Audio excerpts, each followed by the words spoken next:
اسمع إلى العلامات التي استقاها الإمام علي من الأحاديث الصحيحة. شوف كلام الإمام علي، وأرجوك رجاء قارن هذه العلامات بأيامنا وحدد كم وحدة طلعت وكم وحدة ما طلعت علشان تعد، وحتى تعرف احنا في أيام الدجال ولا مو في أيام الدجال. كلام الإمام علي لابد أنه أخذه من النبي، لابد له حكم المرفوع. قال الإمام علي: فاعقد بيدك واحفظ ما أقول لك. هذا كلام الإمام علي. إذا أمات الناس الصلوات،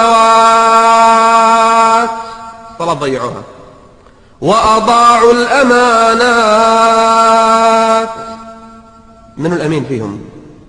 وكان الحكم ضعفا، حكم ضعيف، والظلم فخرا، يفتخر الواحد بالظلم، وأمراؤهم فجرة، ووزراؤهم خونة، وأعوانهم ظلمة، وقراؤهم فسقة، وظهر الجور، الظلم صار في كل مكان، وفشى الزنا، وظهر الربا، وقطعت الأرحام، واتخذت القينات، اطلعت مغنيات، وشربت الخمور، ونقضت العهود، وضيعت العتمات، صلاة الليل ضاعت، وتوانى الناس في صلاة الجماعات، وزخرفوا المساجد،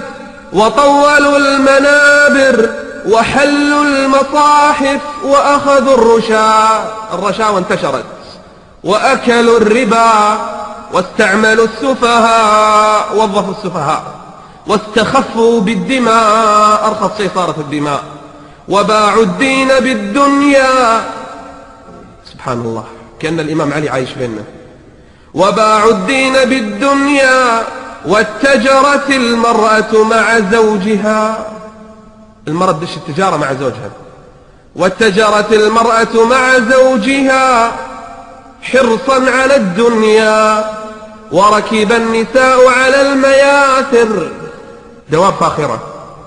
طبعا الإمام علي ما يعرف شيء اسمه سيارات، لكن يقول في دواب غير دوابنا، مياثر النساء تركبها. وتشبهن بالرجال، جنس الرابع، وتشبه الرجال بالنساء، الجنس الثالث، وكان السلام بينهم على المعرفة، اللي عرفه يسلم عليه، اللي ما يعرف ما يسلم عليه. وشهد شاهد من غير أن يستشهد، يشهد على الزور، وحلف من قبل أن يستحلف، يحلف كاذب ما حد طلب منه. ولبسوا جلود الضأن على قلوب الذئاب، وكانت قلوبهم أمر من الصبر، يعني قلوبهم شوف النتن، وألسنتهم أحلى من العسل، تسمع كلامك تستانس لكن قلبك خبيث. قال: وسرائرهم أنتن من الجيف، والتمس الفقه لغير الدين، يتعلمون العلم الشرعي ليس لله. والتمس الفقه لغير الدين، وأنكر المعروف، وعرف المنكر. ثم قال: إذا حصل هذا فالنجاة النجاة، والوحى الوحى، والثبات الثبات. أسألكم بالأمل الذي بقي.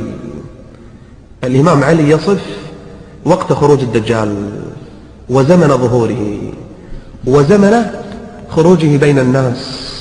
علامات، إذا شفت واحدة خف، إذا شفت ثنتين يزدد الخوف. طيب إذا كانت أكثرها ظهرت، ماذا نقول وماذا نصنع؟